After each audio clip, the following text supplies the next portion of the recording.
Yo, what's good? I love basketball TV. I'm Coach Meach, and today we're going over a few hacks to help you become an elite shooter so you can step on the floor and be that knockdown shooter. Let's dive into it. With our first hack, we want to focus on moving the ball to our set point first before our hips unload. The reason why is because it creates the proper amount of fluidity and power within our jump shot. So if we think about it, if we're getting set to shoot, we want to move the ball up to our set point first, keeping our hips loaded and our knees bent. So now as the ball gets to our set point, we can push up at the same time. So we want to keep that fluidity within our jump shot. If we think about it, when we get set to shoot, if we unloaded our hips first, move the ball second, now we're trying to play catch up with the basketball. Our hips are already unloaded.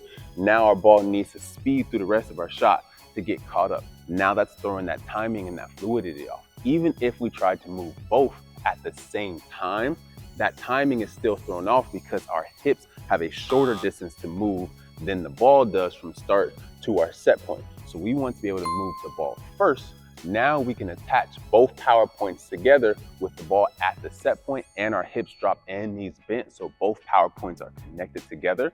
So now we add more power into our shot and our shot is more fluid because now everything is ready to unload at the same time. Our next hack is to condense our shot. We want a smaller shot. If you were to look at somebody shoot from the side, you would see a small curve happen from when they move the ball from their start point to their set point.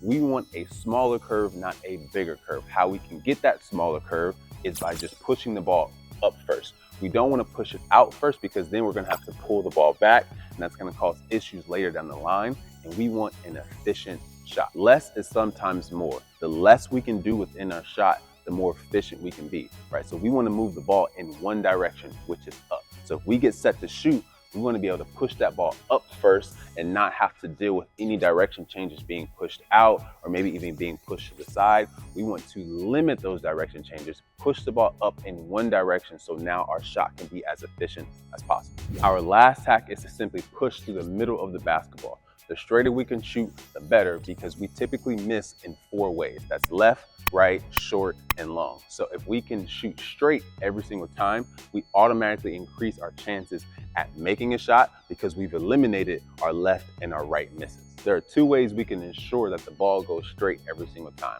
The first way is to make sure that our wrist is underneath the middle of the basketball, right? If we get our elbow cranked out to the side, now we can't push to the middle, we're pushing more along the side of the ball. If we can get our wrist underneath, now we can ensure that we push through the middle and that ball goes straight. A lot of times people try to tell you to over tuck your elbow, so make sure your elbow's tucked in, but that causes more issues than it actually adds benefits. Now, if we tuck our elbow in too much, now our upper body's too tense. We want a relaxed shoulder. As long as our wrist is still underneath the middle, we'll be good. So now we can push through the middle. Another thing we can do to make sure that the ball goes straight every single time is steal a hack from Klay Thompson. He likes to pinch his thumb and his pointer finger together when he goes to follow through. So as he goes to flick his wrist, his thumb and his pointer finger comes together. And what this does is it creates like a funnel. So we're supposed to have a spread hand on the basketball at all times.